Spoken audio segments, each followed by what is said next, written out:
ይደነግዝ መሬቱ ይረዝም ሰማዩ ቀልቷል በደም ፈክቷል ይኸው በንጋት ሰጠው ስብሐት ያርገ ያጣውን ማን ይወደዋል? የተጎዳውን ማን ይወደዋል? የጎደለን ማን ጓደኛ ያደርጋል? ለዋስትና እንኳን ምን ፈልገው ሰው እኮ አለ አይደለም እንዴ? ለዋስትና እሱ ለራሱም አይሆንም እንላለን። እሱ እንዲህ አይሆንም ምሳ እንኳን ለመብላት እንደው እጁን ወደ ኪሱ ይሰዳል። ከበላን በኋላ አይስ የለውም ምንም የለውም። እሱ ለኪሳራ ነው፣ ለትርፍ አይጠራም። ያለውን ነው ሰው የሚፈልገው። በብዙ ነገር ውስጥ እኛ መጠጋት የምንፈልገው በምድር ላይ ከበድ ያሉ ሰዎች ነው። በገንዘብ ከበድ፣ በስልጣን ከበድ፣ በኪሎም በመልክም ከበድ ያሉ ማለት ትኩረታችን እዚህ ላይ ነው። ሰው ቁሳቁስ ፈላጊ ነው። ስለዚህ ጉድለታችንን ያውቃል። አንዲት የጎደለባት ሴት ነበረች።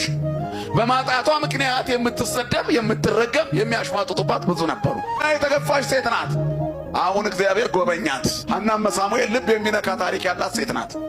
የእሷ ታሪክ የብዙዎቻችንን ልብ ይነካል። ማጣቷ፣ በመጎዳቷ፣ በመጉበጧ አላማረረችም። ግን የሆነ ቀን በጣም ሲከፋት የእግዚአብሔር መቅደስ ሄዳ ቆመች። ቆማ ከንፈሯ ይንቀጠቀጥ ነበረ ይላል መጽሐፉ።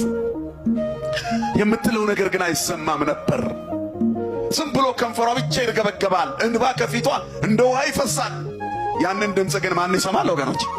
እግዚአብሔር ይሰማ። የዝምታ ውስጥ ጩኸት የሚሰማ እንደማንሰማ የአንደበትን ጩኸት ቸል እንላለን። የውሳጣዊ ልብ ሹክሹክታ ለወሳስ እንሰማለን ይላል አባቴ እኔና መንፈስ ቅዱስ። በዝምታ ውስጥ አነባ ነበር። ካህኑ ኤሊ አያት። ሰክራ ነው አለ። በግምት አትናገሩ ምዕመናን። በግምት ስንቱን ጣል ነው ያየነው ነገር ላይ ሁሉ ኔጌቲቭ ነገር ያላቸው ሰዎች አሉ። ግምት ስንቱን ጣል ነው በግምት እንዲሁ በግምት ሰክራ ነው አለ። ተጠጋትና ይህንን የወይን ጠጅሽን ከራስሽ ላይ አርቂ አላት።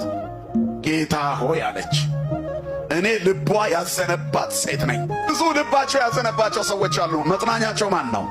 እግዚአብሔር ነው። የተሻለ የሚሰጥ እግዚአብሔር፣ ከምናስበው በላይ የሚያስብልን እግዚአብሔር ለእኛ ታማኝ ነው።